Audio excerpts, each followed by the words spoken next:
pretty in pink. It was winter time, but any holiday cheer would have been in distasteful irony. There was nothing to be happy about. Something was missing. A facet of life in Ponyville, something I'd always taken for granted. I'd never even considered that one day I might be without it.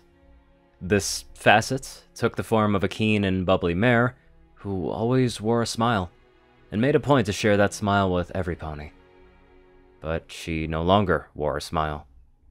Her eyes were closed, and she was almost frowning. It was unnatural for her, and when I spun the thoughts around in my mind, I didn't like the conclusions I drew. There would be no more parties, there would be no more giggling. In fact, Ponyville would be lucky if any pony was ever happy again. My heart clouded over from the snowstorm of emotion. After the procession, I sat in the library for what felt like hours, just sitting there, staring at the floor, avoiding thinking at all costs. At that point, thinking would have been rather masochistic, if not suicidal. There was too much to think about, and no good could have been drawn from thinking about it. Not even Rainbow Dash could clear that cloud that hung over Ponyville. But try as I might, to rid my mind of all semblance of thought, I couldn't keep the gears from turning. My mind wasn't conditioned to a lack of thought. I gave up, and I allowed myself to process it all. It was all so sudden. The first inevitable thought entered my mind, and I let it run. One day she was the same giggly ball of fun who I'd spent nearly every day of my life in Ponyville with. And then the next day, she was... well, I couldn't think any further. I pushed all my thoughts away again as the tears began to flow. I lay flat on the floor, with my teeth gritted, sobbing. I remained there the rest of the evening, barely conscious. I hardly noticed when Spike gently lifted my head and put a pillow underneath. I only half noticed when a minute later he lay a blanket over me. I should have noticed sooner, was the last thought that crossed my mind before sleep gripped me. The next morning, I woke up feeling dead inside. The chill of the winter weather had penetrated my heart. I lay in that same spot for several hours that morning. My body seemed to think that if I didn't do anything that day, perhaps the day just wouldn't happen at all. But it was wishful thinking. That became clear when a soft tap at the door caught my attention. Then a voice followed. Twa? Can I come in? I still stayed where I was for lack of energy, willpower, or any semblance of motivation, so in my stead, Spike opened the door. Applejack wandered in and took a seat next to me. I just want to talk is all. I've been getting a mite restless, and I thought talking it over might do us both some good. I grunted in acknowledgement. It's just... no pony saw it coming. She must have known, but she didn't tell any pony. I can only wonder why. I grunted again in acknowledgement. Applejack seemed frustrated at this. Well, I might help you were. Honestly, all I want to do was talk, and here you are. Can't hardly put in a word or two. Applejack got up and went back outside. A moment later, I heard Rarity's voice. The two of them were talking. A second later, Rarity came in. Come on, get up. Why? I barely mumbled the question. We're not going to let you sit here and rot from your own depression. Some fresh air will do you good. I still refused to get up, so Rarity cast a levitation spell. Come on, we're leaving. Against my will, I was magically dragged outside. Where are you taking me? I mumbled again. Instead of replying, Rarity sighed. You still have friends left, Twilight. Being one pony short does not justify neglecting the rest. We all need to cope. But if any coping is to be done, we need you to be there with us. And you know what else, Twilight? What? I asked, hardly caring but humoring her anyway. You need us there with you. That's a fact. I was silent for the rest of the trip. The loneliness of the cold blinded me to my companions. Sugar Cube Corner was a bittersweet sight. Even more bittersweet was the fact that the rest of my friends stood there, but the frizzy-maned, bouncing blur of pink was not among them. I closed my eyes and tried to shut it all out. Twilight, you need to stand up, now. I heard Rarity's voice say. I scoffed silently. Easy enough for the independent one to say. Twilight, I can honestly say I didn't expect you to crumble so easy-like. And of course, the farm pony would know all about keeping one's composure. Twilight, come on, she'd want us to move on. She'd hate to see us suffer for her. Yeah, Rainbow Dash. The pony that was never fazed by anything, she would say that. Be strong, Twilight. My eyes opened wide. That last one was Fluttershy. Even Fluttershy, the most emotionally fragile pony I knew, was standing up tall. Even Fluttershy. The frail and tender Pegasus who was afraid of everything was looking her emotions in the eye and staring them down, daring them to consume her. Even Fluttershy. I realized then and there that I was an absolute mess. I closed my eyes tight and gritted my teeth again, preparing for the tears.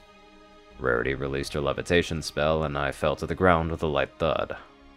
With this, I was pulled away from my emotions for a moment by what I felt around me.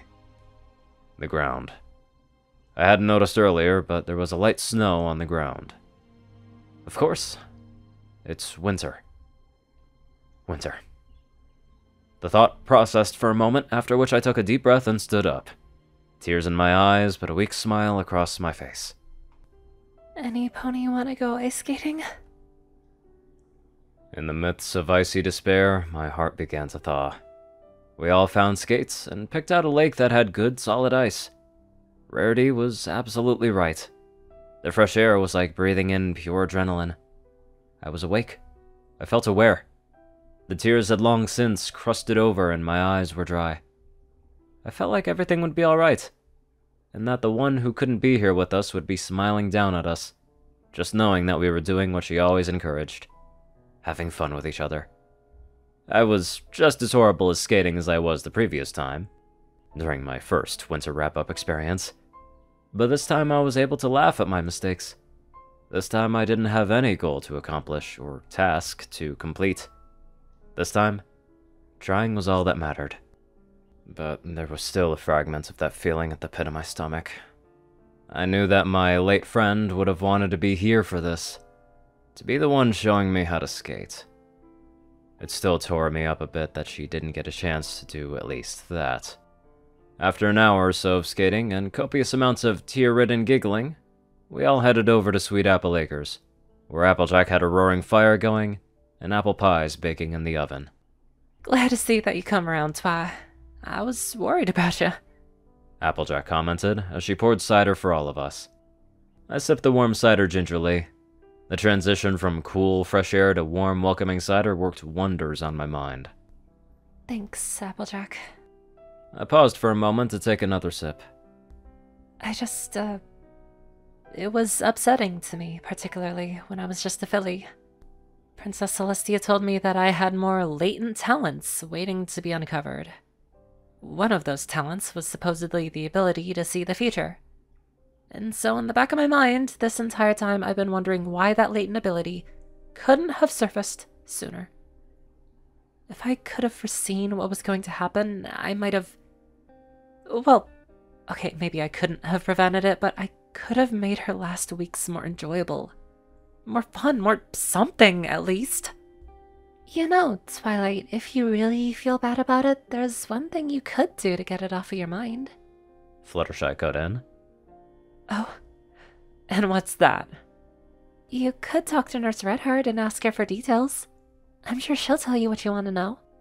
I mulled this over. It did seem like a good idea. There was the slightest hint of dread, but I ignored that. I finished my cider, partook in some apple pie, and thanked Applejack for everything before leaving to find Nurse Redheart's office. In my heart, the sun crept through the clouds. So, what was the issue? I asked Nurse Redheart. I almost wasn't sure she heard me. My voice was dry and cracked. I suspected it didn't want me to talk. In the back of my mind, I was terrified of what the answer might be. Nevertheless, Nurse Redheart responded a moment later with a sigh. She came in about 2 years ago asking about some symptoms she was having.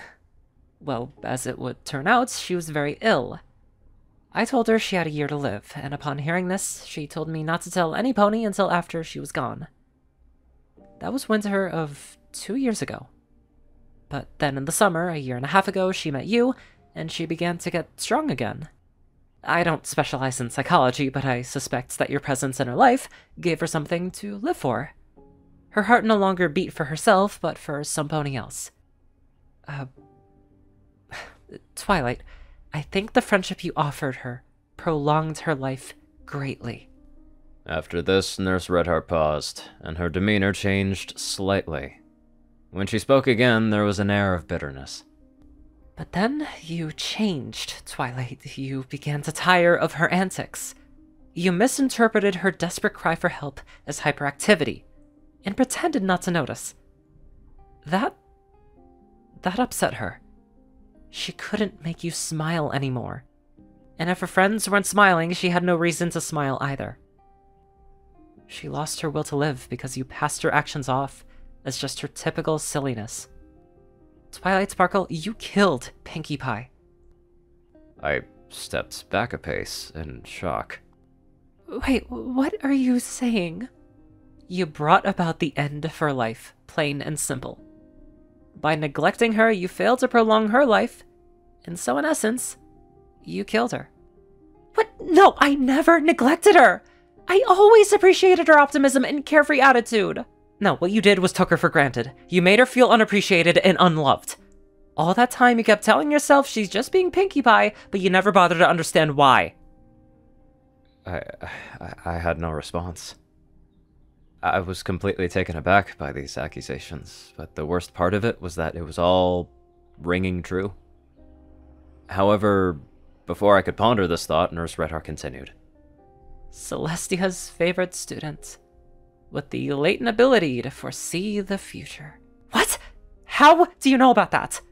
If only you'd seen it this time. You might have appreciated Pinkie Pie and undone the damage before it was too late. She gave a shudder and began to change shape.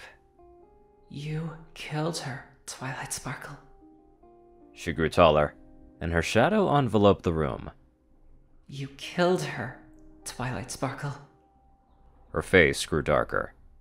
You killed her, Twilight Sparkle. Her voice twisted into a demonic tone. You killed her, Twilight Sparkle. At that moment, I heard a distant voice. It sounded like Pinkie Pie. Wake up, Twilight! You killed her, Twilight Sparkle. Wake up, Twilight! You killed her, Twilight Sparkle. Wake up, Twilight!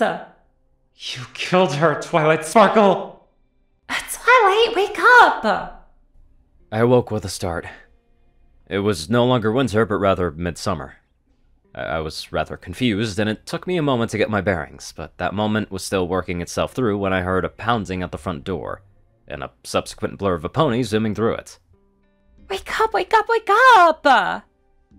Pinkie Pie was bouncing around the room excitedly. I blinked the drowsiness out of my eyes and tried to comprehend what was going on. It never happened. It was all a dream. I inhaled steeply and let out a difficult breath. A dream, maybe, but definitely not fiction. I thought it all through. There was nothing made up about our relationship, I realized. I had been very much taking Pinkie Pie for granted. I took that opportunity to make a change. Still a bit upset from the dream, I got up and walked over to Pinkie. She appeared confused as I buried my face in her pink frizzy mane that only fell flat when her heart clouded over. I sighed. I'm glad we met, and I'm glad we're friends. Twilight, what's up? Did you have a scary dream? Yeah, something like that. I took a deep breath, but caught myself short when I felt Pinkie Pie give a slight tremble. Pinkie? Are you feeling alright? Yeah, I'm super duper spectacular. Are your Pinkie senses giving you any trouble? Nope, they haven't acted up at all since Froggy Bottom Bog. But Twilight, what's up? No reason. Are you sure you're okay? Yeah, I'm fine. She shuddered again. She was lying. There was something wrong with her, and after a second, it clicked. Princess Celestia told me that one day I'd be able to see the future. It wasn't a dream at all. It was a vision. Pinkie Pie was actually dying. Why else would she hide that she was ill? It all added up. I'd been given a second chance at this. An opportunity to make things right, and I wasn't going to let it slip by. The important thing I realized was not to tell Pinkie that I knew. Doing so would make her prolonged happiness that much more difficult to achieve. I needed to make sure she knew she was appreciated. And I couldn't do that if she thought I was only doing this to make her happy. That just wouldn't work at all. So, Pinkie, what do we have going on today? She grinned wildly. I have no clue. Let's go find out. I smiled weakly, and felt a pang of guilt that could only come from understanding. What she did to make her friends happy. If they weren't having a good time, she couldn't either. We spent that day like we would have spent any other, having fun with the rest of our friends. Fluttershy and Rainbow Dash were hanging out in the meadow, so we decided to join them for a while. Pinkie, as it turned out, got along with Angel extremely well. I never realized how interesting a day in that meadow could be. Every time I had visited before, there were tasks to complete, issues to sort out. I never stopped to appreciate it. We stayed there past nightfall, and when Luna brought out the moon, we watched the fireflies light up the sky. Afterwards, I walked Pinkie back to Sugar Cube Corner and said goodnight. Twilight, thanks for being there today. I had a great time. Yeah, so did I. Pinkie stifled a slight tremble. I pretended not to notice. The days passed like this, and each day Pinkie was just as lively as the previous day. Winter came and I began to worry. This was the time of year I had seen in my dream. Before it was too late, I decided to make one last change. I stopped by Sugar Cube Corner one weekend. Hey, Pinkie, I have a favor to ask. Yeah, Twilight? Would you mind... well... could you show me how to ice skate? The pink pony's face lit up. Well, of course, Twilight! Wait right there, I'll get my skates. The future I had seen shattered before my eyes. Winter came and passed. Pinkie Pie, though, still showed a tremble now and then, and was still bouncing around and having a good time. And every single day that passed, with Pinkie Pie still alive and throwing parties, I counted as a little victory. Days turned into months. Months turned into years. I counted every victory, and I never forgot a single one. I celebrated exactly 5,724 of these victories. That's 15 years, 7 months, a week, and 2 days, before Pinkie Pie threw her final party and drifted off into infinite sleep. After the procession, I stepped up to the altar and took a last good look at my friend. I shed a tear, but rather than holding bitterness in my heart, I held a smile on my face. Goodbye. And thanks for being an awesome friend. This story came out in like 2011, 2012, and damn, that hit hard. And at the time of recording this, I'm not really feeling the most cheerful, so hopefully that kind of emotion blended in with the story, kind of made it a little more effective, I guess. But enough about my personal life, and let's get on to our awesome donators. Top donators: Jessie Smith, Star630, BadassWaffle, Onlyonething, Ceru, Orion, and Caladis. Magic, Jock, Luciisu, Rayden, Runescythe, Will, Twinkie, Luigi, Chancellor, Crust, Big Smoke, Murder Princess, Little Mighty, Solar Symphony, and many more amazing people. Thank you all so much for watching this video, and live life to the fullest.